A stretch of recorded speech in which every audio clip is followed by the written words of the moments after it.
Hello, welcome to LCG's preview for the week ahead. I'll be discussing the escalation of tensions in the Syrian civil war, crude oil prices hitting 3-year highs, the latest on the US-China trade war, a deluge of UK economic data, and just a quick take on Netflix earnings out after US markets close on Monday. Now before that, I'll run down some of the top corporate results to watch this week. On Monday, it's Bank of America and Netflix reporting Q1 earnings. Associated British Foods report half-year results, and Goldman Sachs reports for Q1 on Tuesday. Rio Tinto offers a sales update, and Heineken, Morgan Stanley and American Express report Q1 results on Wednesday. On Thursday, we get sales results from Unilever, Nestle and Publicis, then quarterly earnings from Sky and Mattel. And then finally on Friday, we have sales update from Reckitt Benckiser and Q1 earnings from General Electric and Procter & Gamble. Moving on to the economic calendar, there is US retail sales on Monday, China GDP as well as retail sales and industrial production, UK unemployment and German ZEW on Tuesday, UK CPI, Eurozone CPI, and the Bank of Canada rate decision on Wednesday, Australia unemployment and UK retail sales on Thursday. Then we round off the week with the IMF meeting on Friday. So purely from a sort of uncertainty perspective, the Syrian war has been weighing on markets. I would say actually equities as a whole have held up relatively well given the potential risk in this scenario. I think there's just an underlying belief that, again, Donald Trump is trying to do some deal making rather than actually looking for a hot war with Russia, which obviously, needless to say, has all sorts of terrible implications. So hopefully things will back off in Syria, but obviously for the time being, it's a risk factor. Tweets and official comments are flying back and forth.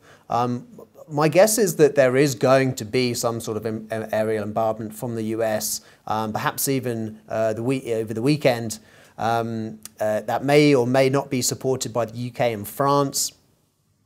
But hopefully by that time at least, Russian troops will be well out of the way and hoping that there will be no shooting down of any missiles that do go across and the implications that that has just for that geopolitical tension.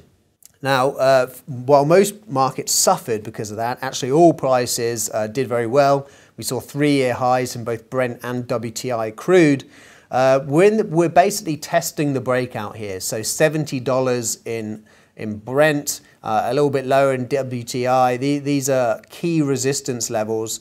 If we can close the week above here, then actually bodes very well for perhaps a new bullish uptrend in oil prices. But where we stand at the moment, very much key.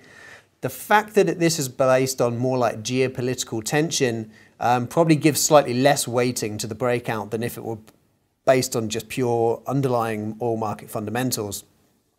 We did hear from OPEC last week, and it was interesting that actually while OPEC continued to cut their output, world oil supplies are going up, largely as a result of the increase in production in the US. So you could go so far as to say that the impact of the cuts in production from OPEC and Russia combined, the impact of those is starting to drop. And obviously oil prices are heading higher, but we're going to get to a flipping point at some point soon when the market starts to pay attention to this growing chance of a new supply glut probably going into 2019, and they start to factor that into oil prices rather than just this geopolitical tension. As far as the US-China trade war, again, lots of flipping back and forth.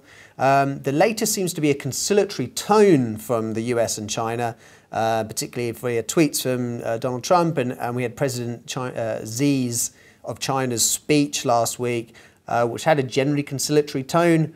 But afterwards, we had officials from China saying that actually China still would match any extra tariffs suggested by the US with specific US products and services being targeted. So it looks like China will still go tit for tat.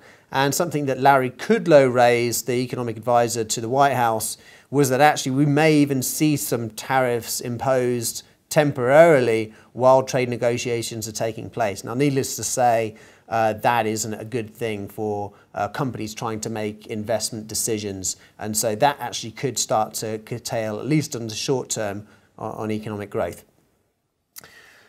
We have got a lot of UK economic data next week. There are the likes of retail sales and the unemployment rate, but I think the most important one will probably be earnings growth and how that relates to inflation growth. So what we saw last month was that based on the inflation data as of February and the wages based on November through January, actually inflation's at 2.7%, wage growth at 2.8% annually. So, you know, there is no squeeze on the cost of living if you include bonuses.